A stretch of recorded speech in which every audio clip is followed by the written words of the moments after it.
Our main story tonight concerns healthcare, ostensibly the subject matter of The Pit, which is slightly about healthcare, but much more about the gentle head tilt of Noah Wiley. On behalf of several members of my staff, engulf me in that hoodie, you casual Friday hero. Specifically, we're going to talk about Medicare, the federal programme for those 65 or older or with qualifying disabilities. Now, open enrolment for it began on October 15th and will run through December 7th. And it's why this time of year sees tons of ads like these. Hi, I'm Joe Namath. If you're on Medicare, this is important information. Hi, William Shatner here with a new message about Medicare benefits. Hi, I'm Jimmy J.J. Walker. If you're on Medicare, listen to this. I'm Meredith Vieira. What's complicated and confusing that many people over 65 deal with each year? Medicare. OK, this isn't the point, but the question, what's complicated and confusing that people over 65 deal with each year, is just too broad, given that the answer is everything. Everything confuses them. Have you ever seen a 70-year-old try to work an Apple TV remote? It's actually the reason Biden dropped out of the race last year. Apparently, his team handed him an Amazon Fire Stick right before that debate, and we all know what happened next. These ads are ubiquitous. One analysis found that in Medicare's open enrolment period a few years ago, over 500,000 ads like those aired on TV. That's over 8,000 a day. Normally, for an ad to be that overplayed, it needs to feature a child band singing a song that makes you want to commit mass murder. But while they're often framed as being about Medicare, they're actually promoting something called Medicare Advantage, and that is different. Because while Medicare Advantage has the word Medicare in it, it is not what you may think. It's not health insurance provided directly to you by the government. Instead, it's a different system where the government pays private insurers, typically owned by companies like these, to administer your benefits for you. Honestly, it probably shouldn't have the word Medicare anywhere near it because it's misleading. It's kind of like the mountain chicken. Picture what a mountain chicken looks like in your head right now. Do you have it? You're wrong, because it's this. It's a fucking frog. Which is just wrong. Mountain chicken sounds like, at minimum, a chicken that lives in the mountains, or what a starving, stranded hiker would call human flesh. It's just mountain chicken. It's mountain chicken. It's definitely not Jeff. What it does not sound like, though, is this. That is a misuse of words. Anyway, the point is, thanks to blanket advertising and the fact some employee retirement packages offer these plans exclusively, more than half of eligible Medicare beneficiaries are now enrolled in a Medicare Advantage plan, a percentage expected to grow to nearly 2/3 by 2034, which is concerning because these plans can have real issues. One expert has said the best candidate for Medicare Advantage is someone who's healthy.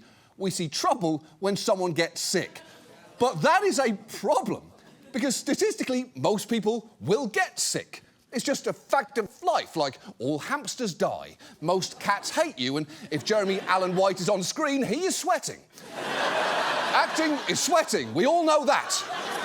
And that's by no means the only flaw here, because as you will see, while these plans can be great for companies' bottom lines, they can be woefully insufficient for those who signed up for them and the providers who have to deal with them. Medicare Advantage basically has all the problems of private insurance, but applies to a more vulnerable population. So given that, tonight, let's talk about Medicare Advantage, what it is, what the coverage can be like, and whether you or someone you know should sign up. And to understand it, you first need to understand how Medicare works, which already isn't easy, because as you'll know, if you've ever enrolled in it yourself or had to help someone else do it, it is fucking confusing. On a scale of 1 to Inception, it is basically a tenet, and I don't say that lightly. To put it very simply, Medicare currently has 4 components, Part A, B, C and D. Part A covers hospital and other inpatient care. That's what you've paid into your whole life, and for most you can enrol at 65 with no additional premium due. Part B covers doctor's visits and outpatient services. Now, you do have to pay a monthly premium for that. That's typically taken out of your Social Security check, and even then, it only covers 80% of your costs, so the remaining 20% you have to pay for out of pocket. But you can buy a separate Medigap plan to cover that, which typically costs $200 or more a month. And that gap is something ads pushing Medicare Advantage like to highlight, like this one featuring Kelsey Grammer. Doesn't look good. He's missing 20%. He should have got better insurance. Fingers crossed. Are you missing 20% too? That's what your Medicare insurance might not pay for. That 20% is critical to your health care and your wallet. See, original Medicare only covers about 80% of your Part B medical costs. The rest is up to you. It can be thousands of dollars right when you least expect it. So let Coverance help find a Medicare insurance plan that doesn't leave you so exposed. Stop it! You stop it right now, Fraser! Though, to be fair, that is not the creepiest thing he's ever said about the medical profession, given his memoir features the quote, "Nice girls made me really nervous, claustrophobic, but broken women, women in pain, women looking to be fixed. Ah, for these women, the doctor was in." That is on the back cover, and it is wild to publish a book where you essentially argue, if you fuck me, you might need professional help. Anyway, that is part B. Now, if you want prescription drugs, and if you're a senior citizen, you definitely do, you need to pay for a separate Part D premium, which helps cover those. And that leaves us with Part C, which is Medicare Advantage. It functions as an alternative to all the other parts in that it helps cover hospitals, doctor visits, and usually drugs, while offering often extra benefits like some dental, vision, and hearing coverage, or even debit cards to help pay grocery bills. And it does all of that for a relatively low upfront cost, as other than that standard premium taken out of your Social Security check, over 3/4 of enrollees pay no additional premium at all. So it is pretty appealing on the surface. And while I don't have to show you one more ad for it, especially as it basically recaps everything I just said, I'm gonna do it anyway, because it is magnificent. Al, did you make that call? Honey, we already have Medicare. Why do I need to call? Alan, the Feldman said we may be able to get additional benefits with a Medicare Advantage plan right here in our zip code with $0 monthly premiums. Honey, what do you mean additional benefits? We turned 65, we got Medicare. That's all there is to it, right? I'm talking about Medicare Part C, commonly called Medicare Advantage. We have traditional Medicare, which is only Medicare Parts A and B, but not Part C. Wait. So not everyone on Medicare is a Part C plan? No, that's why we need to call, because there may be plans available with additional benefits that aren't covered under Medicare Parts A and B. We don't have a Medicare Part C plan which covers everything in Part A and Part B, plus extra benefits in Medicare Part C. What kind of extra benefits? There are great plans that may be available with extra benefits like dental, vision, and hearing. Did you say dental? That is, and this is true, only the first half of that commercial. It has it all. Amateur porn level acting, wild physical gestures, the totally unnecessary undercurrent of a broken marriage, and the phrase, right here in our zip code. It is perfect. I also love the disclaimer saying paid actor portrayal, as if we've been so sucked in by the natural delivery of concussed Rob Reiner and over-caffeinated Amy Sedaris here that we might need to be reminded.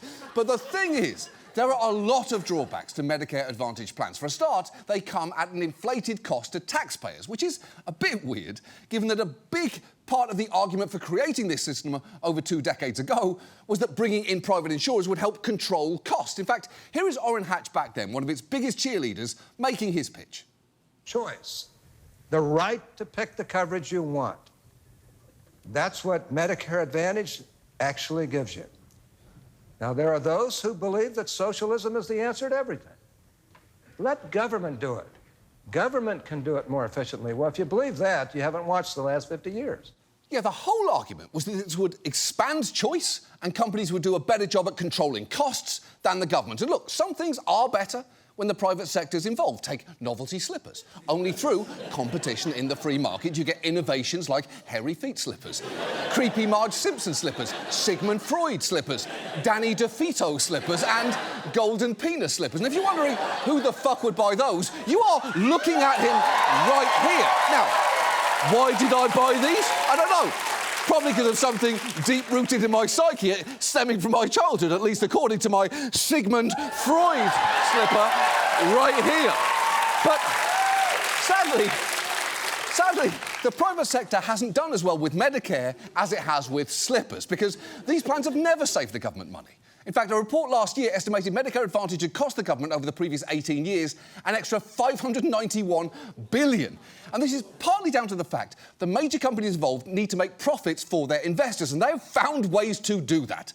One concerns how they get paid, because in traditional Medicare, a provider treats you and the government pays a fee for it. But in Medicare Advantage, plans get a fixed payment from the government for each member they take on, regardless of whether you get treatment or not. And crucially, that payment's based in large part on what illnesses you're listed as having, because insurers are entitled to extra money when their patients are diagnosed with conditions that are costly to treat.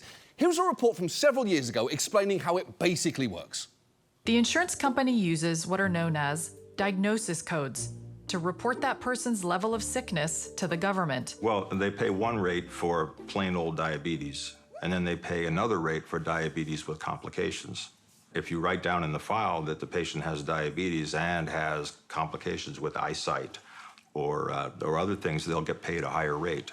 Right, and in theory, that makes sense. You want insurers to take care of sicker patients. Unfortunately, a lot of things that sound good turn out to be terrible in practice, like overalls on adults, or drinking a beerita, or buying a flight that leaves at 6 a.m. to save money. Oh, sure, seems like a good idea until you're at the airport at 4 in the fucking morning. But hey, at least you got to your destination by 10 a.m. and can't check into your hotel for another 5 hours. Aren't you glad you saved $35 on that ticket?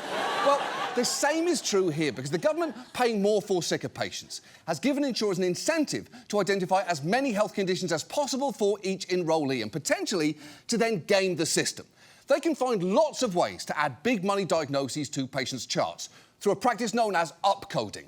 This happens a lot.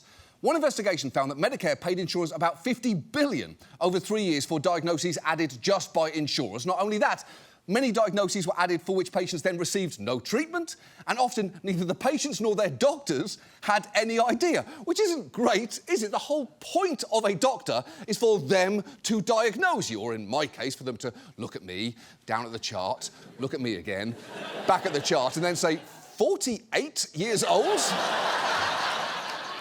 Are we sure about that? And while insurers will claim they're just being thorough, they've been repeatedly accused of essentially pulling a Munchausen by paperwork. In 2022, The Times found 8 of the 10 biggest Medicare Advantage insurers had submitted inflated bills according to federal audits, and that 4 of the 5 largest players had faced federal lawsuits alleging that efforts to overdiagnose their customers had crossed the line into fraud. And some have been accused of getting very sneaky to add patient codes. For instance, many tout home visits with ads featuring happy seniors excitedly greeting healthcare workers at their door. Here's how United Healthcare advertises theirs. Remember the good old days when doctors made house calls? United Healthcare offers their Medicare Advantage members an annual visit from a licensed clinician in their own home at no extra cost. Home visits may include a review of your medical history, a check of your vital signs, and a chance to talk about your health concerns. With house calls, being healthy starts at home. Yeah, and you can see how attractive that is, not least because the senior gets a visitor, and you know how happy that makes them. The elderly love exactly 3 things: having guests, talking to guests, and then freaking out when that guest sits in their fucking chair. But an investigation found that in programmes like that one, companies push nurses to run screening tests and add unusual diagnoses, turning the roughly hour-long stops in patients' homes into an extra $1,800 per visit on average. And while United will insist most of the conditions it's coded for in its House Calls programme haven't raised payments, some very much have. For instance, documents show its software would suggest the diagnosis of secondary hyperaldosteronism, a condition in which levels of the hormone aldosterone rise without requiring it be confirmed by a lab test. United Healthcare apparently diagnosed that nearly 250,000 times after home visits, leading to $450 million in government payments over just 3 years, even though a former House Calls nurse said, in a million years, I wouldn't have come up with a diagnosis of secondary hyperaldosteronism. And of course not. I didn't even know what hyperaldosteronism was before working on this piece. And to be honest, I still don't really know much about it. Aside from the fact that you can rearrange the letters to spell modernist horseplay, which isn't nothing, but it does feel close to it. Now, I have to tell you, United Healthcare claims that report misrepresents House Calls, which is just about supplementing doctors' visits and identifying gaps in patient care. I presume that they're currently making that same argument to the DOJ's Criminal Healthcare Fraud Unit, which is investigating its Medicare billing practices, and I wish them the very best of luck with that. But they are not the only company who face these sorts of accusations. An insurer called Independent Health faced similar claims, including that a woman in one of their Advantage plans was apparently coded for prostate cancer because, according to an internal email, when a married couple has any disease, both were assigned to that disease, which is both ridiculous and also kind of romantic. Do you, Tracy, promise to take Doug's diseases from tip to taint as long as you both shall live? I do. I really do. Now, again, I have to tell you, Independent Health did not admit liability, but they did pay $98 million to settle that lawsuit. You know, the exact kind of thing you do when you're not liable for something. So, at this point, I think it's pretty clear these plans aren't a particularly good use of taxpayer money. But are they good for patients? Well, on the surface, cheaper premiums sounds appealing. And if you're relatively healthy, these plans can seem like the more attractive option. Just listen to this woman explaining why she and her husband picked one. We are very active. I play pickleball twice a week. We have a big garden. We have animals that we take care of. And so we're always doing something. And we wanted to retire while we were still able to do things together. And that we like the Advantage plan because it seemed to fit our needs for that. Right, and I get that that makes sense for her right now, because from the minute I saw that woman, I knew she played pickleball. She didn't need to tell me that. Everything about her screams, I'll dink your kitchen, then cross-court lob until we bagel, because je suis la pickle bitch. And Medicare Advantage plans go out of their way to recruit people like her. Many even offer perks like gym memberships, which can be disproportionately attractive to relatively healthy beneficiaries.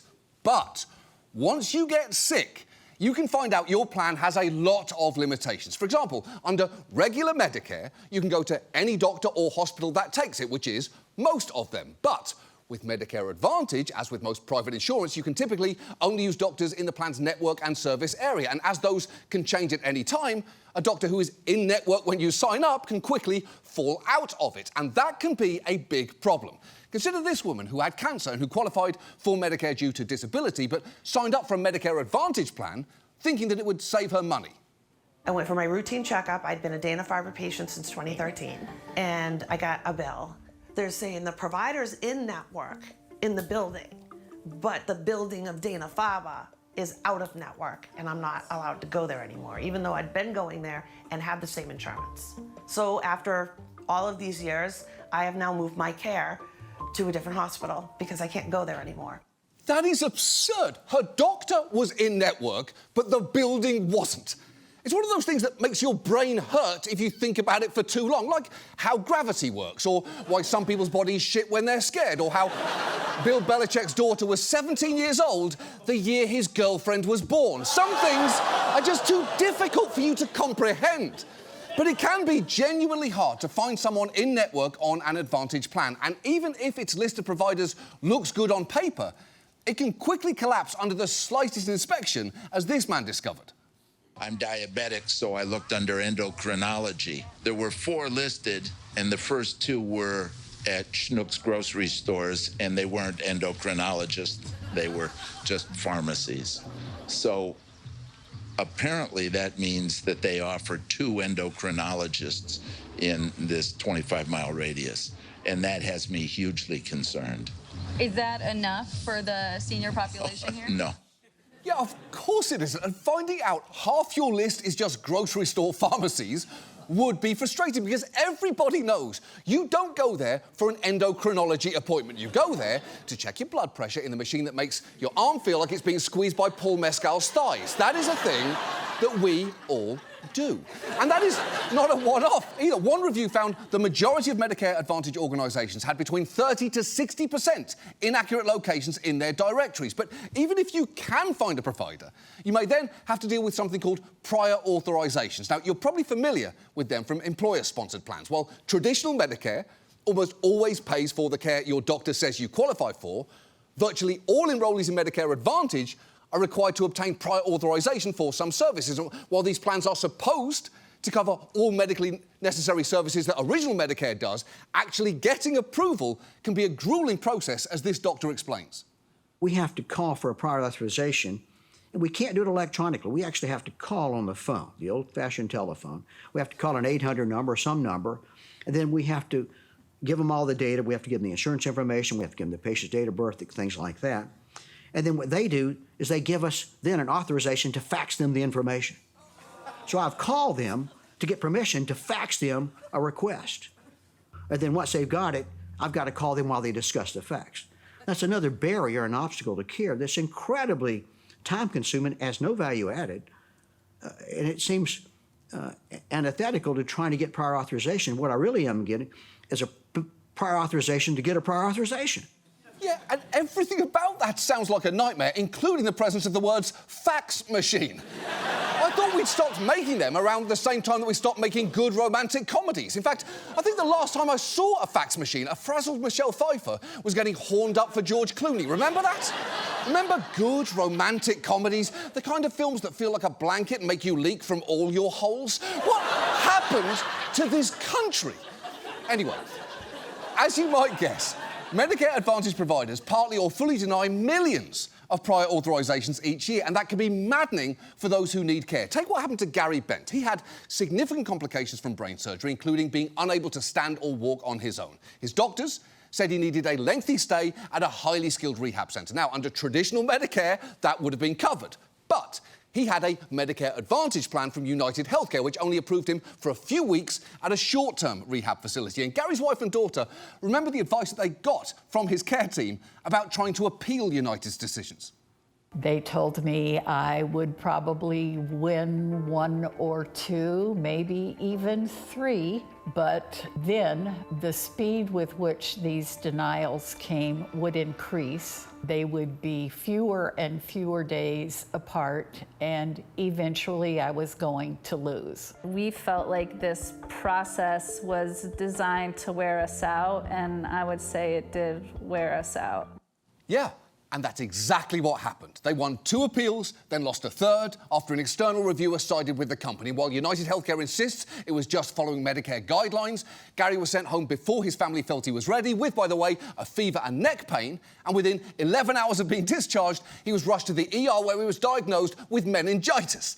And that was just one step in a quick decline towards him dying the following winter, a decline that his wife says was made worse by the added trauma of having to fight for the care he needed and was entitled to.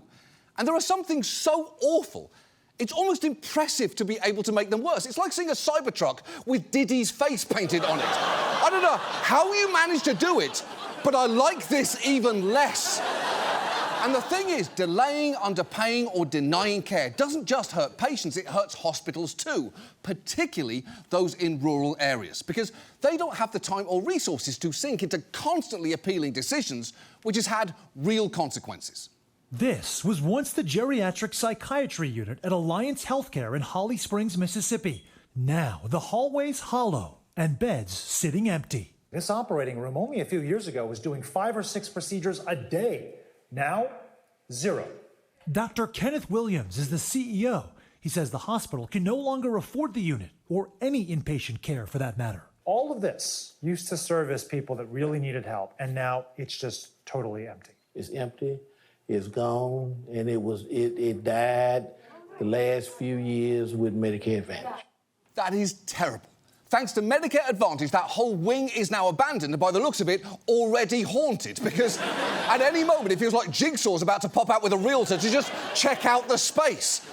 And even hospitals which haven't had to close wings have stopped taking these plans, with a 2023 survey finding nearly 20% of health systems had stopped accepting at least one Medicare Advantage plan that year alone. And if you're thinking, well, you know what, that's OK. If I get sick and I need a specialist, I'll just switch back to regular Medicare. You may not be able to. Because remember, it has that 20% gap that you need to cover. Now, when you first enrol, it's easy to buy a Medigap plan to do that because they can't hold pre-existing conditions against you. But in most states, once you've enrolled in a Medicare Advantage plan, Medigap insurers are allowed to reject you based on them. So as a practical matter, once a patient enters the Medicare Advantage system, they typically can't afford to leave. Think of it like Scientology or a beanbag chair. Easy to get in, very difficult to get out.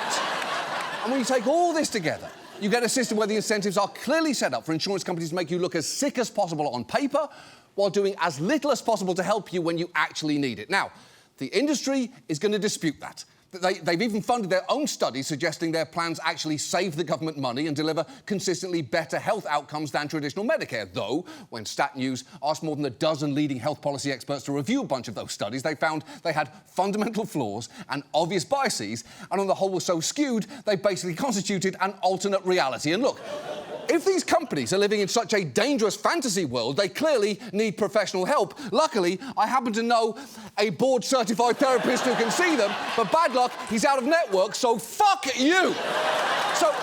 So what can we do here? Well, as I've said before, so many of these problems would go away if we had single-payer healthcare, and we could get closer to that by making regular Medicare more expansive and easier to navigate and getting rid of that 20% gap in coverage. But until then, we should at the very least be calling Medicare Advantage by a different name, and ideally one without the term Medicare anywhere near it, because as you've seen, they're just not the same. It's like the difference between a flashlight and a fleshlight. Sure, they might sound similar, but they do drastically different things.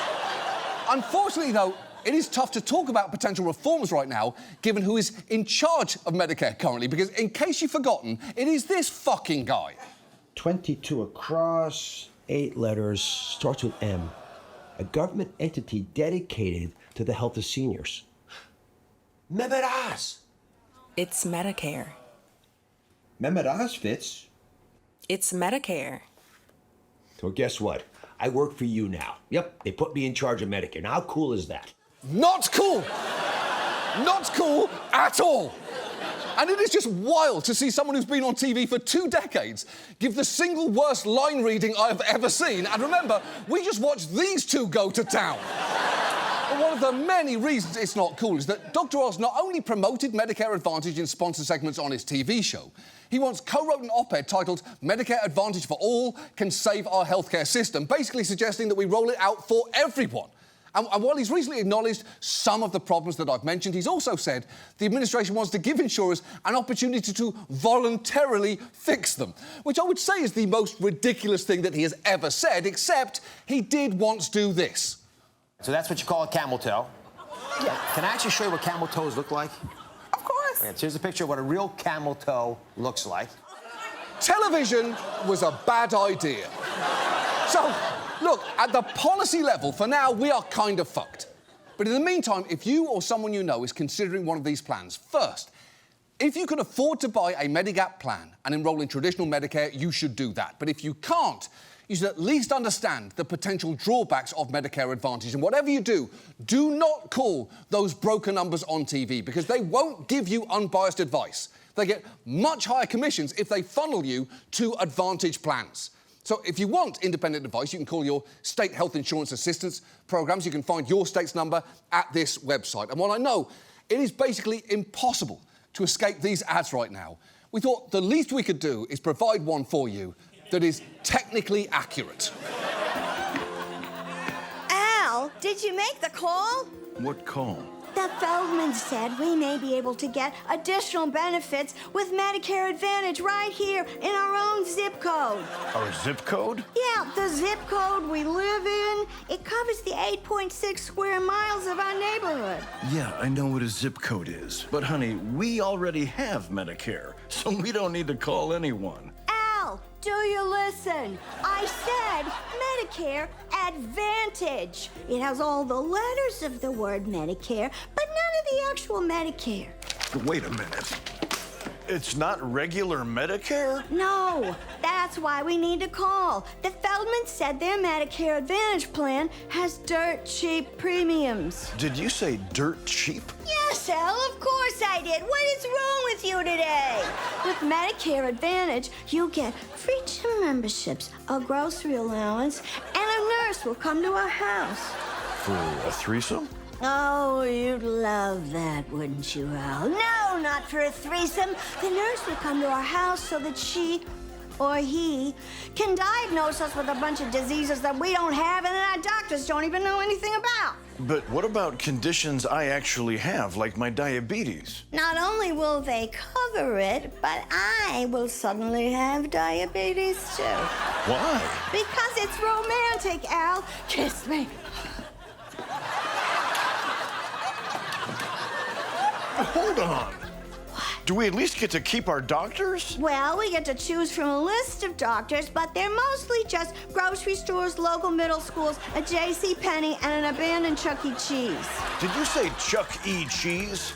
And if you find a doctor that's covered, well, you'd better hope that the building that he or she works in is too. Otherwise, you might be getting your prostate checked out in the parking lot and not in the fun way. This is starting to sound like a bad idea. No! No! It is doesn't. I want a Medicare Advantage plan, Al. Plus, the premiums are so low. Just think of all the money we could save. Sure, the care might be worse, but that's okay because we're not sick right now in this very moment. But what if we get sick later? Well, then we're fucked, Al. But that's a later problem. Right now, we're active. You golf, and I play pickleball with Paul Feldman twice a week. I didn't know you played pickleball with Paul Feldman. Oh, yeah. I've been playing with Paul for years. He is great. In fact, I think I'm in love with him. Wait, did you say you're in love with him? Yes, Al. He fucks like a Toyota and loves like a Subaru. Now, please, call the number and get us a doctor so that he can treat our herpes. Herpes? Is that one of these fake diagnoses? No, Al. We both have herpes now. Don't call this or any other number on your screen. Medicare Advantage is not traditional Medicare. It's administered by private insurance. Your doctor may or may not be covered. And if you or your wife is playing pickleball with Paul Feldman, seek medical attention immediately because you have herpes now. Paul Feldman gave you both herpes.